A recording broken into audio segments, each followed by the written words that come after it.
কাকে দিয়ে খুন করিয়েছিলেন? জি, আমি ফয়সাল করিম মাসুদ। কার কার নাম বেরিয়েছিল?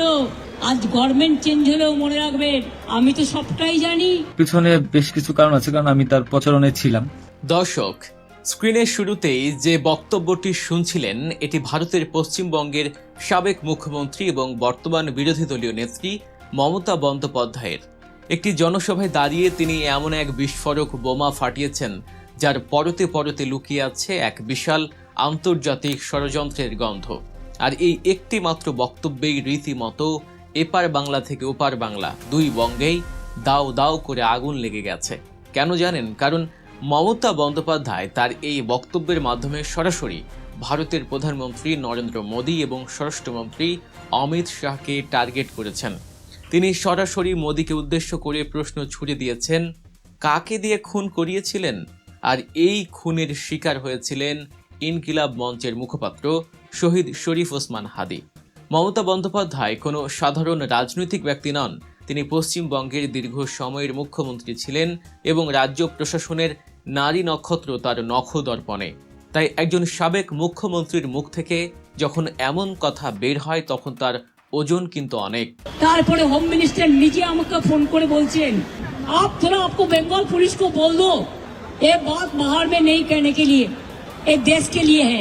তিনি যখন প্রকাশ্যে আঙুল তুলে নরেন্দ্র মোদী এবং অমিত শাহের দিকে খুনের ইঙ্গিত করেন তখন আর বুঝতে বাকি থাকে না যে শহীদ শরীফ ওসমান হাদি হত্যাকাণ্ডের পেছনে কত বড় আন্তর্জাতিক গেম প্ল্যান কাজ করেছে। আজকের ভিডিওতে আমরা সেই লোমহর্ষক গেম প্ল্যান এবং বাংলাদেশের ভেতরের কিছু গাদ্দার বা সহযোগীদের নিয়ে আলোচনা করব, যাদের ব্যবহার করে ভারতের ইন্ধনে এই দেশপ্রেমিক নেতাকে দুনিয়া থেকে সরিয়ে দেওয়া হয়েছে। ভিডিওটি শেষ পর্যন্ত দেখতে থাকুন, কারণ মোদী সরকারের এমন কিছু নোংরা ষড়যন্ত্রের কথা আজ আপনারা জানতে পারবেন যা শুনলে আপনার রক্ত টকবক করে ফুটতে বাধ্য। দর্শক, একটু পেছনের দিকে তাকালে আমরা দেখব 24-এর ছাত্র জনতার ঐতিহাসিক গণ অভ্যুত্থানের পর যে কয়জন তরুণ নেতা ভারতের আধিপত্যবাদ এবং আগ্রাসী নীতির বিরুদ্ধে একেবারে সামনের সারিতে দাঁড়িয়ে লড়াই করেছিলেন তাদের মধ্যে শহীদ শরীফ ওসমান হাদি ছিলেন অন্যতম। বাংলাদেশের রাজনীতিতে ভারতের নগ্ন হস্তক্ষেপ, সীমান্ত হত্যা থেকে শুরু করে প্রতিটি বিষয়ে তার কণ্ঠ ছিল বজ্রের মতো কঠিন। স্পষ্টতই তিনি নরেন্দ্র মোদী সরকারের রক্তচক্ষুশূলে পরিণত হয়েছিল। ভারতের নীতি নির্ধারকদের কাছে এটা পরিষ্কার হয়ে গিয়েছিল যে হাদিকে না থামালে বাংলাদেশে তাদের আধিপত্য বিস্তারের পথে অনেক বড় কাঁটা হয়ে থাকবেন তিনি।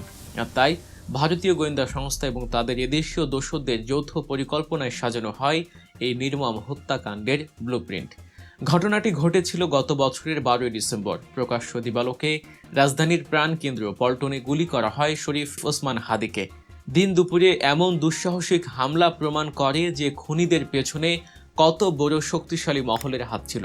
গুলিবিদ্ধ হওয়ার পর হাসপাতালে টানা কয়েকদিন মৃত্যুর সাথে পাঞ্জা লড়ে 18 ডিসেম্বর সিঙ্গাপুরের একটি হাসপাতালে চিরবিদায় নেন এই অকুতভয় তরুণ নেতা। অন্তর্বর্তীকালীন সরকারের আমলে এই হত্যাকাণ্ড ঘটলে তখন জানা যায় কিলিং মিশনে অংশ নেওয়া প্রধান খুনি ফয়সাল এবং তার সহযোগীরা অত্যন্ত সুকৌশলে সীমান্ত পেরিয়ে পালিয়ে গেছে ভারতে। বাংলাদেশ থেকে পালিয়ে তারা প্রথমে আশ্রয় নিয়েছিল ভারতের মেঘালয় রাজ্যে। এটা স্পষ্ট যে মেঘালয়ে তাদের জন্য আগে থেকেই সেভ হাউস তৈরি করে রাখা হয়েছিল। এরপর সেখান থেকে তারা প্রবেশ করে পশ্চিমবঙ্গে, কিন্তু তাদের শেষ রক্ষা হয়নি। পশ্চিমবঙ্গের তৎকালীন মুখ্যমন্ত্রী মমতা বন্দ্যোপাধ্যায়ের অধীনস্থ রাজ্য পুলিশের স্পেশাল টাস্ক ফোর্স বা এসটিএফ তাদের গ্রেফতার করতে সক্ষম হয়। এই গ্রেফতারের খবর প্রকাশ্যে আসতেই দুই দেশের রাজনীতিতে শুরু হয় তুমুল উত্তেজনা। কিন্তু আসল রহস্যের জন্ম তো ঠিক এখানেই। রাজ্য পুলিশের এসটিএফ যখন ওই খুনিদের ধরে ফেলে তখন আসামিদের রিমান্ডে নিয়ে কঠোর জিজ্ঞাসাবাদ করা হয়। আর সেই জিজ্ঞাসাবাদেই বেরিয়ে আসে এমন সব রাঘব বোয়ালদের নাম যা শুনে খোদ কলকাতা পুলিশেরও চোখ কপালে উঠে যায়। আর ঠিক তখনই ঘটে সবচেয়ে চমকপ্রদ ঘটনাটি।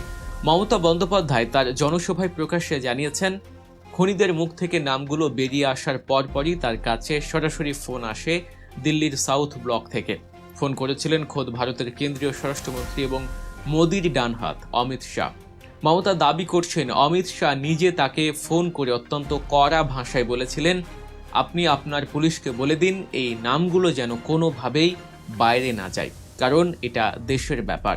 দর্শক, একটু ঠান্ডা মাথায় চিন্তা করুন, বাংলাদেশের একজন ছাত্র নেতাকে হত্যার পর সেই খুনিরা ভারতে পালানোর পর যখন ধরা পড়ে, তখন ভারতের স্বরাষ্ট্রমন্ত্রী কেন তাদের বাঁচাতে বা আসল নির্দেশদাতাদের নাম আড়াল করতে এতটা মরিয়া হয়ে উঠবেন?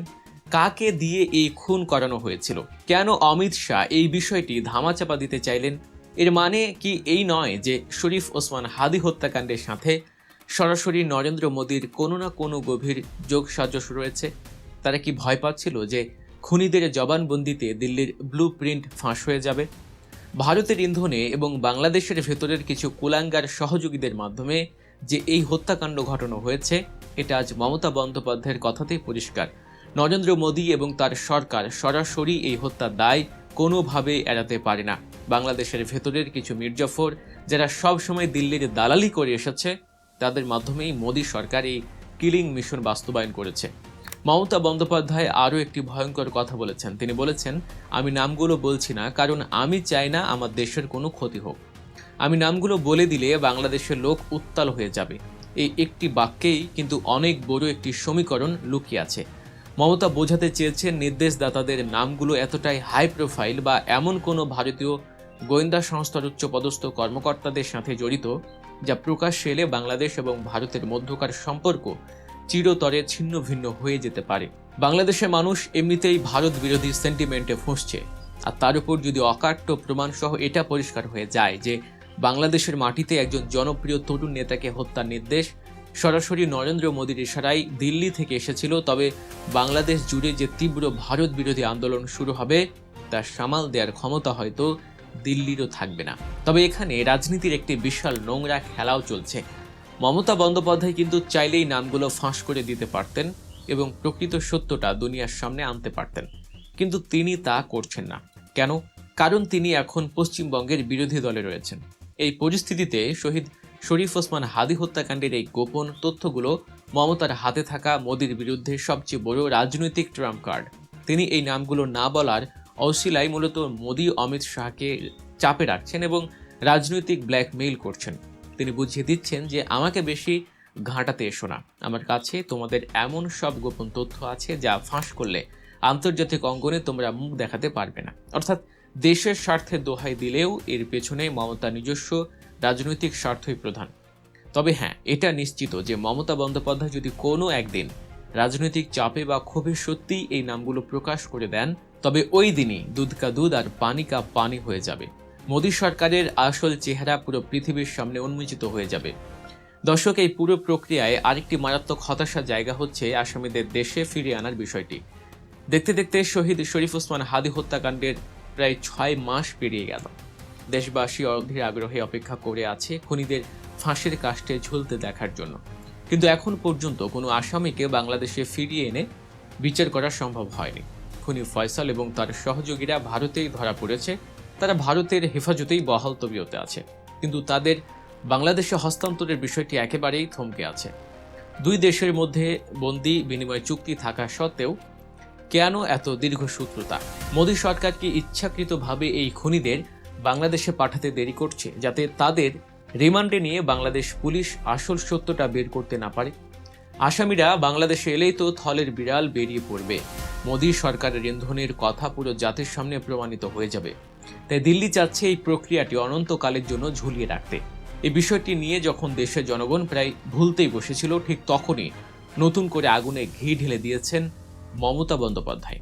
তার এই বক্তব্য আবারও প্রমাণ করে দিল যে শহীদ শরীফ ওসমান হাদি কোনো সাধারণ অপরাধীদের টার্গেট ছিলেন না, তিনি শিকার হয়েছেন নরেন্দ্র মোদীর গভীর কোনো এক নোংরা ভূরাজনৈতিক ষড়যন্ত্রের। দর্শক, ভারত বাংলাদেশের রাজনীতি, মোদী সরকারের গোপন ষড়যন্ত্র এবং আন্তর্জাতিক ভূরাজনীতির এমন সব অজানা ও চাঞ্চল্যকর সত্য খবর সবার আগে পেতে আমাদের চ্যানেল গল্প নিউজ সাবস্ক্রাইব করে বেল আইকনটি বাজিয়ে রাখুন। ভিডিওটি ভালো লাগলে একটি লাইক দিন এবং এই স্পর্শকাতর বিষয়ে আপনার মূল্যবান মতামত অবশ্যই কমেন্ট করে জানাবেন। দেখা হচ্ছে পরবর্তী ভিডিওতে নতুন কোনো চাঞ্চল্যকর রাজনৈতিক বিশ্লেষণ নিয়ে। সে পর্যন্ত ভালো থাকুন, সুস্থ থাকুন এবং দেশের পাশেই থাকুন। ধন্যবাদ।